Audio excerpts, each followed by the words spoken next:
আপাতত 46,20,000 মৃত ব্যক্তির ডবল ভোটারের নাম কাটা গেছে। 20 লক্ষ ফর্ম এখনো পর্যন্ত জমা পড়েনি।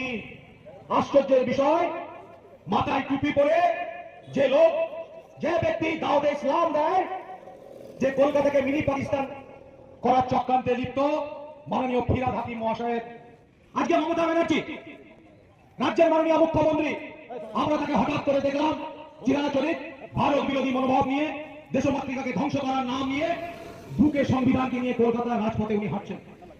হাঁটার কারণটা কি? কারণ একটাই, লক্ষ লক্ষ কোটি কোটি অবৈধ বাংলাদেশি রোহিঙ্গা প্রবেশকারীদের তিনি ভারত ভূমিতে পশ্চিমবাংলার মাটিতে ঢুকিয়ে ভারতবর্ষের ভূখণ্ড, ভারতবর্ষের সার্বভৌমত্ব, ভারতবর্ষের সিকিউরিটিকে শেষ করে দিয়েছে। আজকে তার ভয় লেগেছে। বিহারে আমরা দেখলাম এসআইআর পরে ভুয়ো ভোটারদের অস্তিত্ব পাওয়া গেল না, তারা কি করলো? যে নির্বাচনের ফলাফল দেখলো, সেই ফলাফলে ভারতীয় জনতা পার্টির বিজয় রথ ঐতিহাসিকভাবে দৌড়ালো। লক্ষ কোটি কোটি বাংলাদেশি মুসলমান অবৈধ রোহিঙ্গাদের এই বামপন্থী 34 বছরের শাসন কি করেছে? পশ্চিম বাংলার মাটিতে ঢুকিয়ে ভারত ভূমির সর্বনাশ করেছে, ডেমোগ্রাফি চেঞ্জ করেছে। এসআইআর যখন কমপ্লিট হবে 1,20,00,000 উপরে নাম বাদ করবে। আর পাড়ায় পাড়ায় মৃত ভোটার, বুথে বুথে মৃত ভোটার, যাদের ভোটে তৃণমূল কংগ্রেস জিতত, তারা দুবার স্বর্গ থেকে, শ্মশান থেকে, কবরস্থান থেকে উঠে ভোট দিতে আসবে না। যে বাবর আর বাবরি মসজিদ 550 বছর ধরে ভারত ভূমিকে ওই বহিরাগত বাবর এই দেশকে স্বাধীন শাসন করে গেছে। সে হিন্দু মন্দির ভেঙে সেখানে বাবরি মসজিদ করেছিল।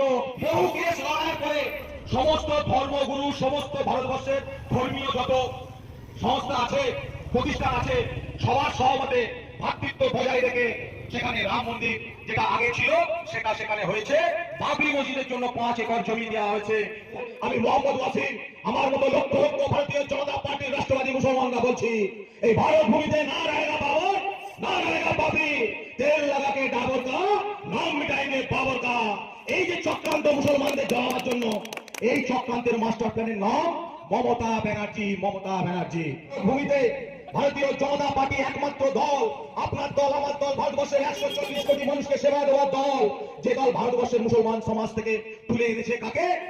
এপিজে আব্দুল কালামকে, ভারত মায়ের বীর সন্তান, মিসাইল ম্যান অফ ইন্ডিয়া, যাকে দেশের রাষ্ট্রপতি করেছে। মুসলমান সমাজে, আমাদের সমাজে 3 তালাক ছিল।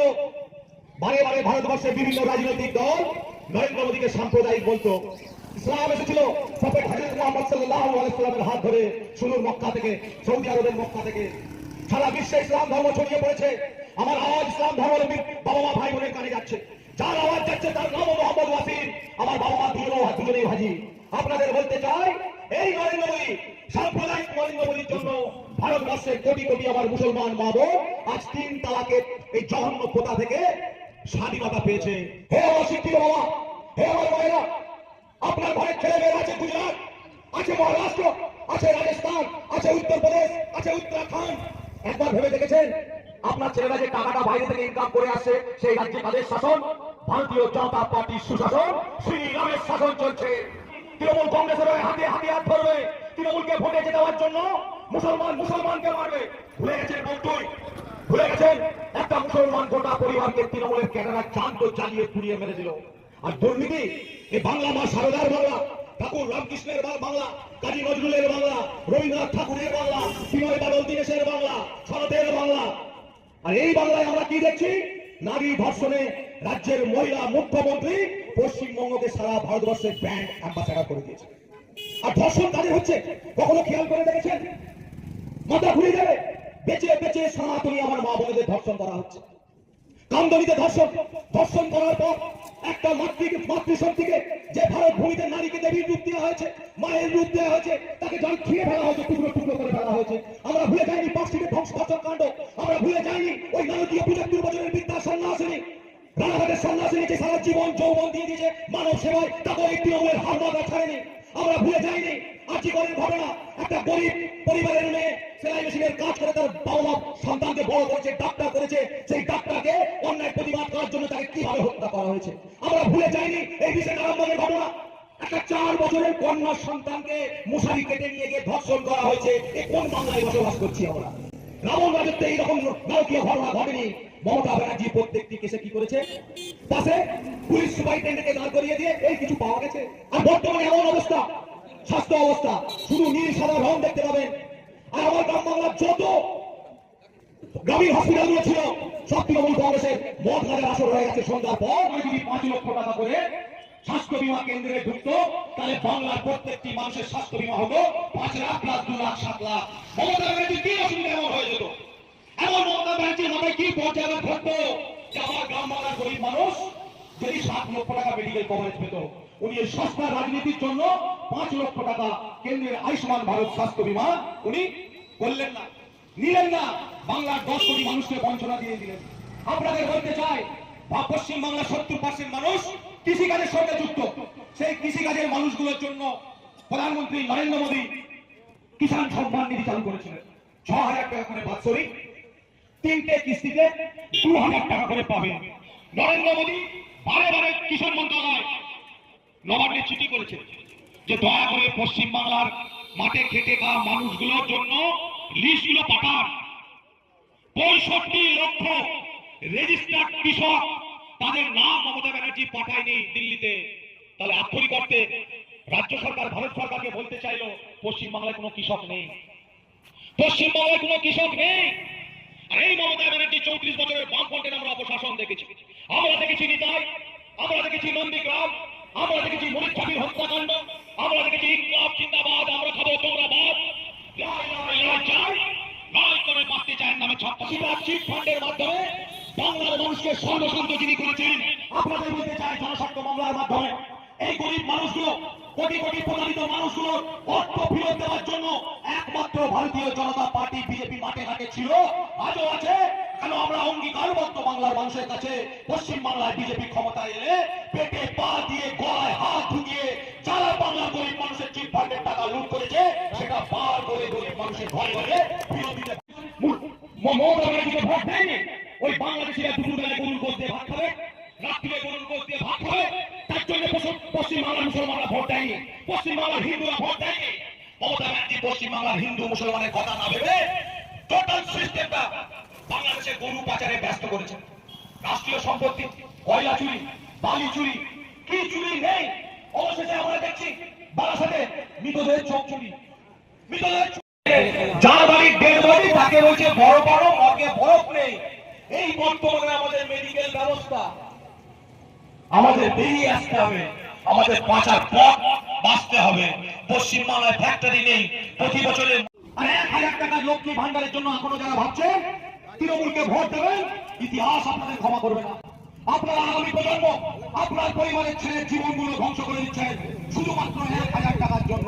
পশ্চিমবাংলার মুসলমান সম্প্রদায় জানে না, প্যানের ছাতার মতো অবৈধ কিছু মাদ্রাসা পশ্চিমবাংলার অলিতে গলিতে গজিয়ে উঠেছে।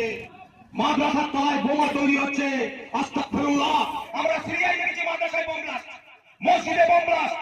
আমরা পাকিস্তানে প্রতিদিন টিভিতে দেখি জুম্মার দিনে সুন্নিরা শিয়ার মসজিদে বোম ব্লাস্ট করে দিচ্ছে, খুদার ঘর উড়িয়ে দিচ্ছে, শিয়ারা সুন্নিরাই উড়িয়ে দিচ্ছে।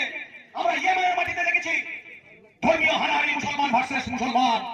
বর্তমানে খাগড়াঘাটে অবৈধ মাদ্রাসার তলায় বোমা তৈরি করছিল, খুঁজতে খুঁজতে কেউ সাপ বেরিয়ে এলো, দেখা গেল জমাত উগ্রপন্থী সংগঠন বাংলাদেশের খাগড়াঘাটে মাদ্রাসার নিচে বোমা তৈরি করছে। হে আমার মুসলমান সমাজ, আর কবে জাগবো আমরা? আর কতদিন তেজপাতায় পরিণত থাকবো আমরা? তৃণমূলের নেতারা বোমা মারাচ্ছে, আর 5-10% কুলাঙ্গার হিন্দু, মমতা ব্যানার্জির চটি চাটা হিন্দু ভোটটা দিলে 37% আবার নবান্নে বসে যাবে। আজকে ধরে সেই ভগবান তুল্য শিক্ষক সমাজ অর্ধনগ্ন হয় তাদের অধিকারের দাবি নিয়ে আজকে রাজপথে।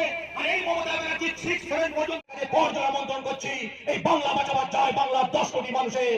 এই বাংলার উপর অত্যাচার নেমে এসছে, এই বাংলার যে ধ্বংসলীলা চলছে তা থেকে বাংলাকে বাঁচাবার দায় বাংলার সর্বধর্মের মানুষের। চিট ফান্ডের টাকা একমাত্র বিজেপি আপনাকে ফেরত দিতে পারে। থাকবেন, ভালো থাকবেন। জয় শ্রীরাম। এতে হরিনাম সংকীর্তন শুরু হয়েছে মাইকে। আমরা আজান এবং সংকীর্তন দুটোকেই সম্মান করি, তাই আমরা 1 মিনিট বিরতি রাখলাম, তারপর বুঝতে বক্তব্য শুনবো।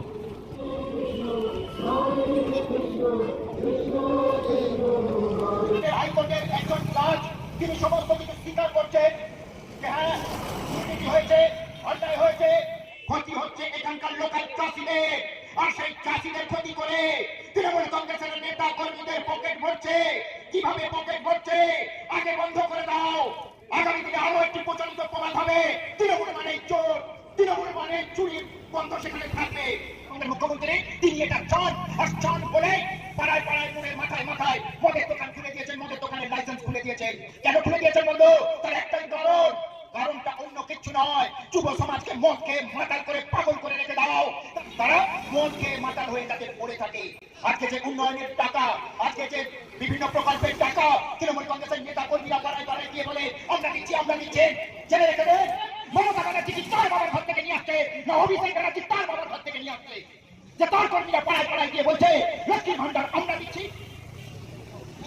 কৃষক সম্মান নিধি কেন্দ্র সরকার চায়, এখানে কৃষক বন্ধু দেওয়া হয়, আমরা দিচ্ছি।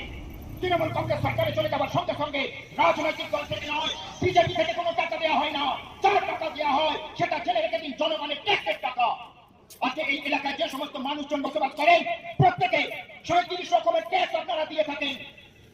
কি কি আজকে যদি আপনারা একটা সেফটি কেনেন, যদি আপনারা একটা নজেন্স কেনেন, তাহলে পরোক্ষভাবে ট্যাক্স দিয়ে থাকেন, আর প্রত্যক্ষভাবে যারা সরকারি চাকরি করে বড় ব্যবসা করে তারা কিন্তু ট্যাক্স দিয়ে থাকেন। সেই ট্যাক্সের টাকায় জনগণের উন্নয়ন হয়, কেউ কখনো তার রাজনৈতিক দল থেকে নিয়ে আসে না, আর সেই দলের টাকায় উন্নয়ন করে না। তাই তৃণমূল কংগ্রেসের নেতা কর্মীরা পাড়ায় পাড়ায় গিয়ে যদি বলে এরপরে যে আমরা দিচ্ছি, তাহলে জেনে রেখে দেন তাদেরকে মুখের উপর উত্তর দিন তুমি দিচ্ছ মানে তোমার বাবার ঘর থেকে দিচ্ছ, এই কথাটা বলুন। ভারতীয় জনতা পার্টির কোন কার্যকর্তা গিয়ে বলবে না, তাই ভারতীয় জনতা পার্টির কোন কার্যকর্তাও গিয়ে যদি বলে তাকে ওই একই প্রশ্নটা করুন। আমরা নিশ্চিত, কারণ আমরা জানি যে জনগণের টাকায় জনগণের উন্নয়ন করবে, এই কথা মোদীজি পরিষ্কার ভাবে বলে দিয়েছেন। চুরি করবে না, আর চুরি করলে তাকে ছাড়া হবে না। মোদীজি বলেছেন আমি না খাবো না কাউকে খেতে দেব। তৃণমূল কংগ্রেস আজকে যে জায়গায় এসে পৌঁছেছে, যদি এখান থেকে তাদেরকে ক্ষমতাচ্যুত করা না হয় তাহলে জেনে রেখে দেন এই যে হাজার হাজার রোহিঙ্গাকে এখানকার নাগরিক বানিয়ে দিচ্ছে, এই রোহিঙ্গা দিয়ে আপনাদের বাড়ির মা বোনেদেরকে আপনাদের চোখের সামনে রেপ করবে, তুলে নিয়ে যাবে, আপনার বাড়ির সন্তানকে খুন করবে, আর এগুলো সবই করবে ওই ভাড়াটিয়া রোহিঙ্গাদের যাদেরকে ভোটার লিস্টের নাম ঢোকাতে চাইছে। তাই জেগে উঠুন, আজকে তারা কেউ আর তৃণমূল কংগ্রেসের মধ্যে নেই। কেন নেই জানেন বন্ধু? তারা এই চোরের রাজত্ব চাইলে মমতা ব্যানার্জিকে এইভাবে চুরি করতে, আর চুরি করার পর মমতা ব্যানার্জিকে এইভাবে মিথ্যে কথা বলতে দেখতে তারা অভ্যস্ত ছিল না, তাই তারা সরে গেছে। যে আপনারা এগিয়ে আসুন, এই এলাকায় ভারতীয় জনতা পার্টিকে শক্তিশালী করুন। আমরা দেখেছি গোটা পশ্চিমবঙ্গ জুড়ে এই তৃণমূল সরকারের সীমাহীন দুর্নীতি, ধর্ষণ, খুন, রাহাজানি এবং নারীদের ওপর নির্যাতন। সিপিএম, তৃণমূল, কংগ্রেস একসাথে জোটবদ্ধ হয়ে এসআইআর বিরুদ্ধে প্রতিবাদ মিছিল করতে শুরু করেছেন, কারণ এই বেআইনি ভোটারগুলোকে বাদ দিলে তাদের অসুবিধা হয়ে যাবে। 3 নম্বর মন্ডলের এই পরিবর্তন সভা চলছে, পরিবর্তন সভা অনেকক্ষণ চলছে, সমস্ত কার্যকর্তারা ধৈর্য ধরে আছেন, ঠান্ডা পড়ছে। যেভাবে এসআইআর চলছে প্রায় 1 কোটি ভোটার, মৃত ভোটার, অবৈধ ভোটার, বাংলাদেশ থেকে মায়ানমার থেকে আসা বিদেশি অনুপ্রবেশকারী এরা বাদ যাবে। আর যদি 1 কোটি ভোটার ভোট বাদ যায় তাহলে মমতা বন্দ্যোপাধ্যায়ের সাথে আমাদের তফাৎ ছিল মাত্র 53 লক্ষে। যদি 1 কোটি বাদ যায় মমতা বন্দ্যোপাধ্যায়ের গদি থাকবে? আজকে তৃণমূল কংগ্রেসের নেতারা ভয় পাচ্ছে, বুস্তরের কর্মীরা ভয় পাচ্ছে, আর মমতা বন্দ্যোপাধ্যায় নিজে ভয় পাচ্ছে। তাই এখন মন্দির করতে হবে, হিন্দুদের আবার তোলাই দিতে হবে, মানে হিন্দু ভোট কেটে গেছে। যে ভোট আমরা 2024-এ পেয়েছি লোকসভা নির্বাচনে প্রায় 40% আমরা ভোট পেয়েছি। এই 40% হচ্ছে অরিজিনাল হিন্দু ভোট। হিন্দুরা যে এক হয়েছে, হিন্দুরা যে বিজেপিকে ভোট দিচ্ছে, মমতা বন্দ্যোপাধ্যায়ের প্রত্যেকটা ব্যক্তি বুঝতে পারছেন, মমতা বন্দ্যোপাধ্যায় নিজেও বুঝতে পারছেন, তাই আজকে উনি ভুলভাল বলছেন। পশ্চিমবঙ্গে মমতা বন্দ্যোপাধ্যায় ভাইপোর নাম অভিষেক বন্দ্যোপাধ্যায়, সবাই জানি। এই অভিষেক বন্দ্যোপাধ্যায় লাইফ চাই, অভিষেক বন্দ্যোপাধ্যায় কবে থেকে রাজনীতি করছে এই তথ্য আপনাদের জানা আছে। 2014 সালের আগে অভিষেক বন্দ্যোপাধ্যায়কে আমরা কেউ চিনতেন না, এই অঞ্চলের পুরাতন তৃণমূল কংগ্রেসের নেতারাও চিনতেন না। কিন্তু 2024-এর পর থেকে, 2014-এর পর থেকে অভিষেক বন্দ্যোপাধ্যায়কে মমতা বন্দ্যোপাধ্যায় এমপি বানালেন ডায়মন্ড হারবার থেকে। আপনারা জানেন এমপি হিসেবে অভিষেক বন্দ্যোপাধ্যায় 2014 সাল থেকে আজ পর্যন্ত কত টাকা রোজগার করতে পারে? এই এলাকার যিনি সাংসদ কল্যাণ বন্দ্যোপাধ্যায় 20 বছরের এমপি, 20 বছরের এমপি কল্যাণ বন্দ্যোপাধ্যায় যে টাকা মাইনে পান, আর অভিষেক বন্দ্যোপাধ্যায় 2014 সাল থেকে সেই একই মাইনে পান। তাহলে কল্যাণ বন্দ্যোপাধ্যায়ের লাইফস্টাইল আর অভিষেক বন্দ্যোপাধ্যায়ের লাইফস্টাইলের মধ্যে এত ডিফারেন্স কেন? উনি কোথা থেকে এত টাকা পান? একজন এমপি ম্যাক্সিমাম সব নিয়ে 3 লক্ষ টাকা মাসে রোজগার করতে পারেন। তাহলে অভিষেক বন্দ্যোপাধ্যায় যদি 3 লক্ষ টাকা মাসে রোজগার করতে পারেন, তাহলে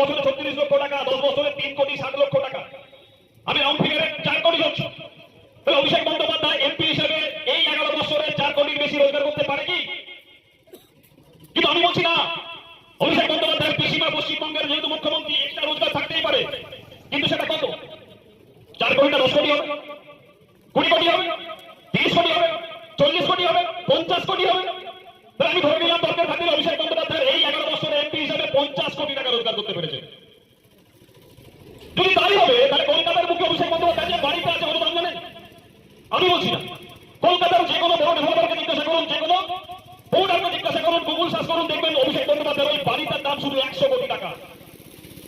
তাহলে যে ছেলেটা 2014 সাল থেকে এমপি হিসাবে 50 কোটি টাকার বেশি রোজগার করতে পারে না, তার কাছে 100 কোটি টাকার বাড়ি করতে গেছে। যার কাছে 100 কোটি টাকার বাড়ি করতে পারে, কত হাজার কোটি থাকলে তবে 100 কোটি টাকার বাড়ি বানাতে পারে? কে অভিষেক বন্দ্যোপাধ্যায়? এখন এমপি। আর দেশে কি আছে? মুখ্যমন্ত্রীর ভাই। আপনার নামে অভিষেক বন্দ্যোপাধ্যায় যখন বেরোয়, যে গাড়িটা চাপে সেই গাড়িটার দাম কত? মার্সিডিজ বেঞ্জ D350 টপ মডেলের দাম 1.5 কোটি টাকা। দু তিনটে আছে।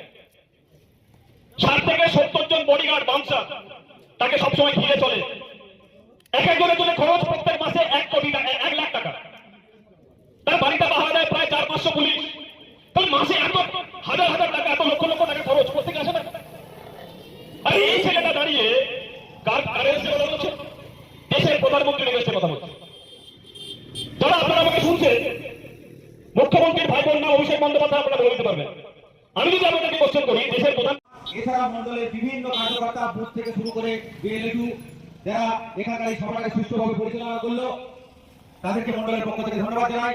মাননীয় সভাপতি, মন্ডল সভাপতি রাজুদা উপস্থিত আছেন। এছাড়াও মন্ডলের সমস্ত